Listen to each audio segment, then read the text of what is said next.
Hi everybody, Cynthia Bazin from Smart Chick Laser Focus Mentoring. Thank you for taking time out of your valuable day to listen to this focused 1-minute clip on keeping connected.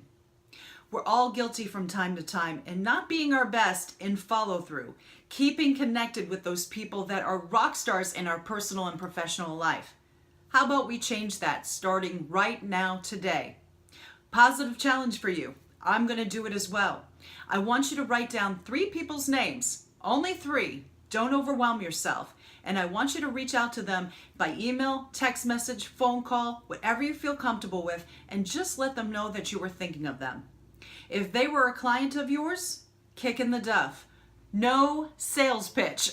I just want you to reach out to them authentically and really just let them know that you are thinking of them. It will make a difference. And then write down 3 other people's names you'll reach out to next.